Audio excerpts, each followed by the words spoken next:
Os julgamentos de casos de pornografia infantil veiculados na internet são de responsabilidade da Justiça Federal.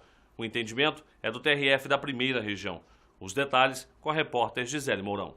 Com o passar dos tempos e o crescimento do uso da internet, crianças, adolescentes, adultos e idosos estão ligados cada vez mais ao mundo virtual, seja para pesquisas, baixar livros, filmes e músicas e até mesmo para se comunicar com outras pessoas. Mas com essas facilidades, é preciso ter cuidado, principalmente com as crianças, que podem ser vítimas de aliciadores, afirma este delegado. A gente sempre recomenda aos pais ou os responsáveis pela criança ou adolescente para que sempre tenham o acompanhamento de perto de seus filhos,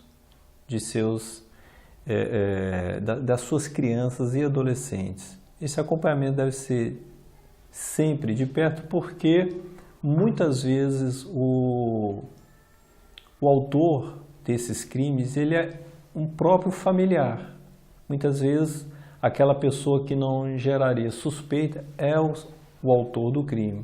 De modo que os pais ou responsáveis devem sempre também estar dialogando com seus filhos para saber como passou o dia, o que fez, com quem esteve. Enfim, essa é uma responsabilidade primordial dos pais para poder evitar crimes dessa natureza. Segundo uma pesquisa que reúne estatísticas da Polícia Federal, Congresso Nacional, Ministério Público e Secretaria de Direitos Humanos, realizada por uma organização especializada em segurança na rede, de janeiro de 2006 a outubro do ano passado, 40,5% do que foi denunciado no país supostamente era relacionado à pornografia infantil. Atualmente, 4 em 10 denúncias de delitos cibernéticos envolvem esses crimes, cometidos principalmente nas redes sociais. Às vezes ela pode ser aliciada por essas redes sociais para que ela se mostre nua, para que ela encaminhe fotos pessoais ou imagens, vídeos, e aonde ali o aliciador ele irá com certeza utilizar aquelas imagens contra a lei. De modo que os pais também devem acompanhar sempre a criança e o adolescente quando estiverem em redes sociais,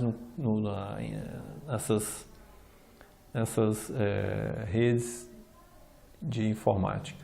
Os casos registrados em delegacias especializadas são denunciados até mesmo pelos próprios familiares ou outros mecanismos, como o Disque Denúncia. Após a comunicação do crime de pornografia envolvendo criança e adolescente, a gente inicia as investigações.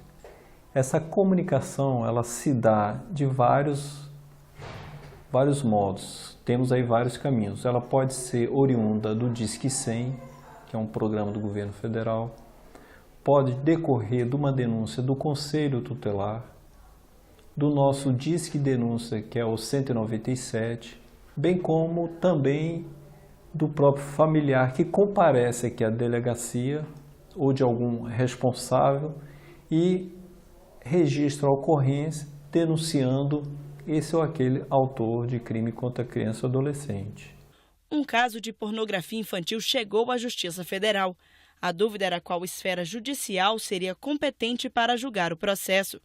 Tudo começou depois que o Ministério Público Federal procurou a Justiça Federal de Goiás para avaliar uma suspeita de pornografia infantil em uma rede social. O órgão, por sua vez, não aceitou o pedido e afirmou que era de competência da Justiça Estadual, já que o fato de as imagens estarem disponíveis na internet não significava que a visualização tenha ocorrido fora do território nacional. Mas o entendimento não foi aceito e houve recurso. Compete à Justiça Federal julgar casos de pornografia infantil veiculados na internet. O entendimento é da terceira turma do Tribunal Regional Federal da Primeira Região. Para os magistrados, as imagens divulgadas na internet têm efeito transnacional, ou seja, são acessadas por pessoas do mundo todo. Por isso, esse tipo de ação não poderia ser de responsabilidade da Justiça Estadual.